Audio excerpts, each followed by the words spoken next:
Online class में आपका स्वागत है। मैं आपको कक्षा 6 का अध्याय 18 अलंकार पढ़ाने जा रही हूँ। तो सबसे पहले हम अलंकार की परिभाषा देख लेते हैं।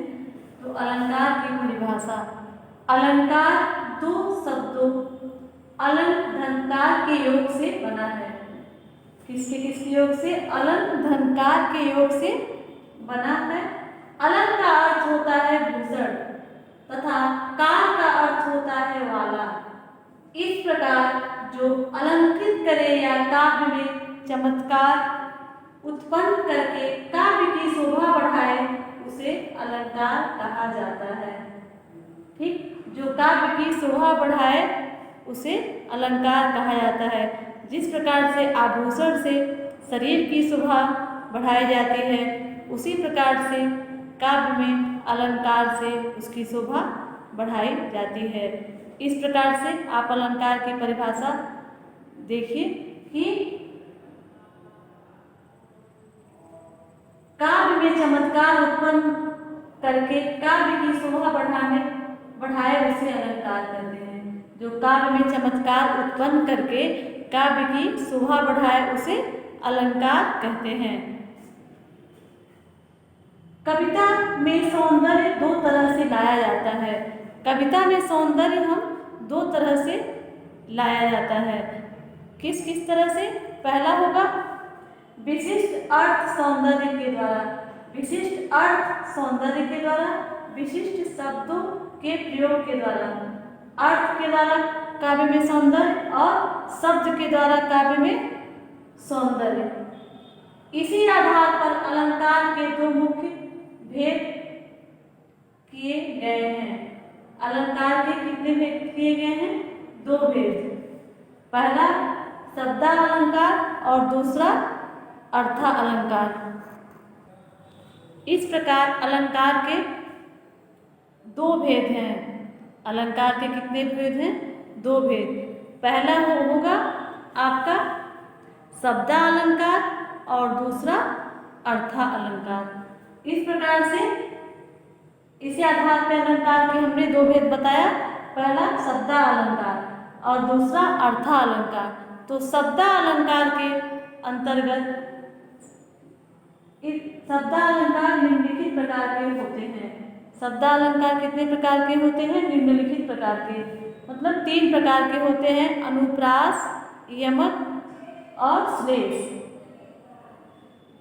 शब्दालंकार किसे कहते हैं? जिससे काव्य में शब्दों द्वारा चमत्कार उत्पन्न हो उसे हम शब्दालंकार कहेंगे। जैसे अनुप्रास अलंकार, देखिए जब वाक्य में,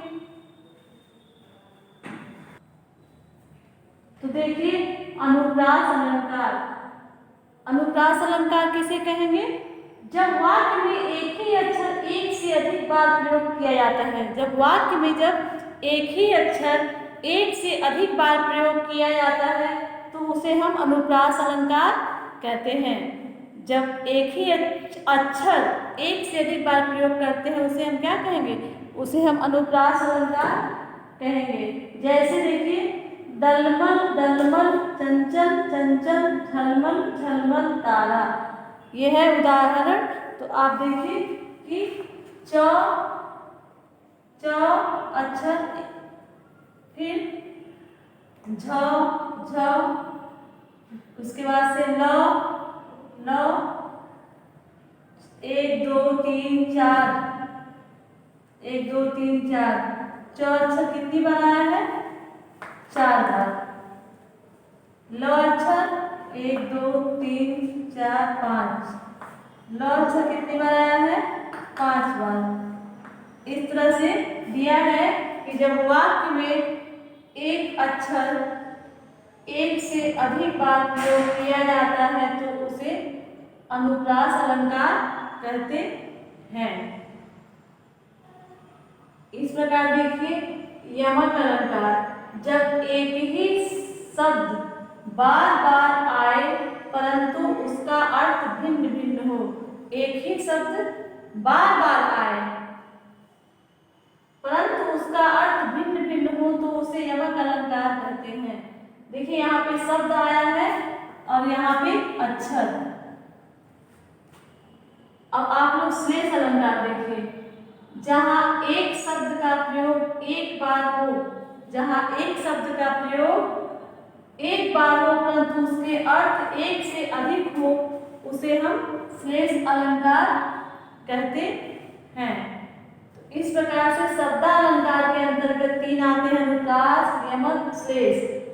जब वाक्य में एक अक्षर एक से अधिक बार आए तो अनुप्रास अलंकार हो जाएगा।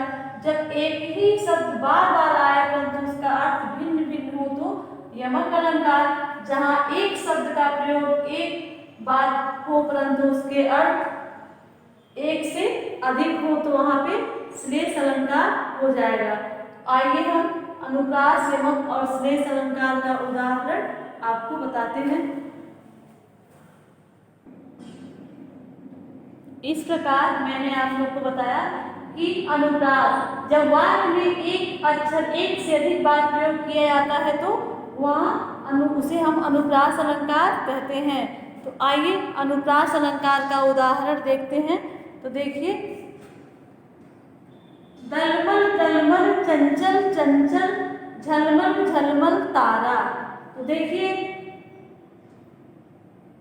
द अक्षर एक से अधिक बार आया है, फिर इसमें ल वर्ड एक बार, 2, 3, 4, 5, 6 ल अक्षर की आवृत्ति वाक्य में एक से अधिक बार आया है। फिर झ का भी यहाँ देखिए झ, ठीक, तो झ अक्षर भी ज्यादा बार आया है, ल अक्षर भी। इस प्रकार से जब दिया है वाक्य में एक अक्षर एक से अधिक बार आए तो वहाँ पर अनुप्रास अलंकार होता है। इस प्रकार से आपको अनुप्रास अलंकार भी समझ में आ गया होगा। अब देखिए दूसरा, जब एक ही शब्द बार बार आए, जब एक ही शब्द बार बार आए परंतु उसका अर्थ क्या हो, उसका अर्थ भिन्न भिन्न हो, उसे हम यमक अलंकार कहते हैं। जैसे देखिए, कनक कनक ते 100 गुणी माँ दत्ता अधिकार, या खाए बौराए जग वा पाए बौराए। देखिए कनक, एक कनक का अर्थ होता है सोना और एक कनक का अर्थ होता है धतूरा।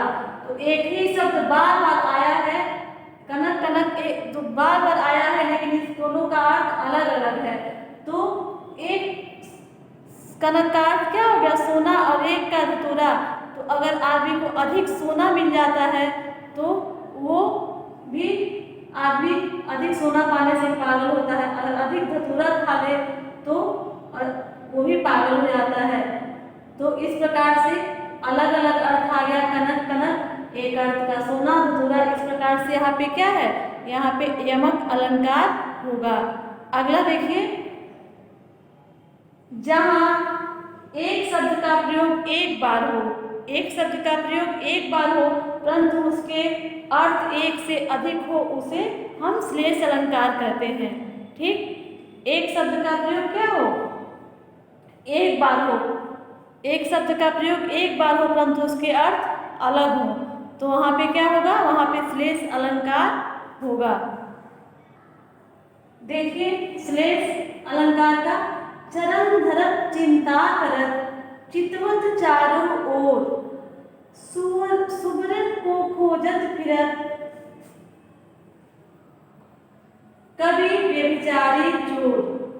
ठीक, तो यहाँ पे सुबरन, सुबरन मतलब होता है सुंदर। यहाँ सुबरन का अर्थ क्या है, यहाँ सुबरन का अर्थ होगा, सुबरन शब्द जो दिया है यहाँ पे, इस सुबरन शब्द के अनेक अर्थ हैं। इस सुबरन शब्द के क्या है, इस सुबरन शब्द के अनेक अर्थ हैं। देखिए सुबरन मतलब कवि के लिए हो जाएगा सुबरन का अर्थ सुंदर अक्षर, व्यभिचारी के लिए हो जाएगा सुबरन मतलब सुंदर स्त्री, और सुबरन मतलब होता है सोना स्वर्ण। तो चोर, चोर के लिए सुबरन का अर्थ हो जाएगा सोना। ठीक, तो तीनों का देखिए शब्द एक है लेकिन उसके अर्थ एक से अधिक हैं। कवि के लिए सुंदर अक्षर हो गया, व्यभिचारी के लिए सुंदर स्त्री और चोर के लिए सूरन का अर्थ सोना। इस प्रकार से एक शब्द का प्रयोग एक बार हुआ है, लेकिन इसके अर्थ क्या है, इनके अर्थ अलग अलग है। इस प्रकार से एक से अधिक है, इनके अर्थ क्या है, एक से अधिक है। तो यहाँ पे क्या होगा, यहाँ पे श्रेष्ठ अलंकार होगा। ठीक, तो आपको इस प्रकार से श्रेष्ठ अलंकार की समझ में आ गया होगा।